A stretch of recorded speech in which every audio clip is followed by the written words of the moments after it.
আসলে কি কি দাবি জানাচ্ছেন নারী কমিশনের ব্যাপারে? আপনারা বলছেন নারী কমিশন আসলে কি জানিয়েছে, কি জানেন এই বিষয়ে? নারী কমিশন ভাই, আমি তো সাধারণ লোক, আমি তো এখন লেখাপড়া করি নাই।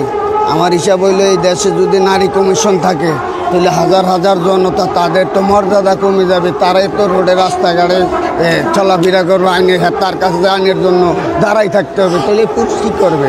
এই আইন আমরা মানি না। নারী কমিশন আসলে কি বলেছে যদি বলতেন? নারী কমিশন বলেছে তারা রাস্তাঘাটের মধ্যে তারা রাস্তার মধ্যে তারা হয়রানির শিকার হইতে চাইতেছে। আমরা পুরুষ আইন চাই, পুরুষ কমিশন আছে, নারীর আইন মানি না।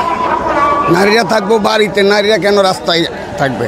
নারীরা কেন অফিসে থাকবে? আমরা মুসলিম জনতা আইন চাই না। এদের মাধ্যমে অন্যান্য নারী হয়রানির শিকার হবে। আমরা চাই সেটাকে বন্ধ করতে। আমরা চাই কোরআন বিরোধী যাতে আইন না চালু হয়, কোরআনের পক্ষে যাতে আইন চলে বাংলাদেশের মধ্যে, কোরআনটাকে বাস্তবায়ন করা হবে।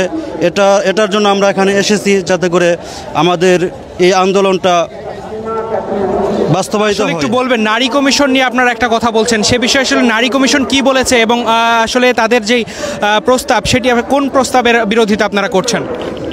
আমরা মূলত জানি যে আল্লাহ তাআলা কোরআনের মধ্যে বলেছেন যে প্রত্যেকটা নারী এবং পুরুষ এটা কোনো সমান অধিকার পায় না। পুরুষ সর্বদাই মহিলার তুলনায় নিষ্প পায়, অর্থাৎ সমান অর্ধেক বেশি পাবে। আর যে আমাদের বাংলাদেশের যে নারী কমিশনার যে কথাটা বলেছে সরাসরি কোরআন বিরোধী, কোরআন সাংঘর্ষিক। তিনি প্রথম যে কথাটা বলেছিলেন যে বাংলাদেশের মধ্যে নারীদেরকে পুরুষের সমান অধিকার দিতে হবে। আর আল্লাহ তাআলা কোরআনের মধ্যে বলেছেন যে কোনো মহিলা পুরুষের সমান অধিকার পাবে না। ইসলাম মহিলাদেরকে রাজনীতির মতো আগেও রেখেছিল, এখনও রেখেছে, কিয়ামত পর্যন্ত রাখবে। এটা ইসলামের নীতি। কিন্তু বর্তমান আমাদের বাংলাদেশে নারী কমিশনার সে যাচ্ছে মহিলাদেরকে চাকরি বানাতে, ঠিক কিনা? ঠিক। আসলে নারী কমিশন কি কি প্রস্তাবনা দিয়েছে যেটার বিপক্ষে আপনাদের অবস্থান?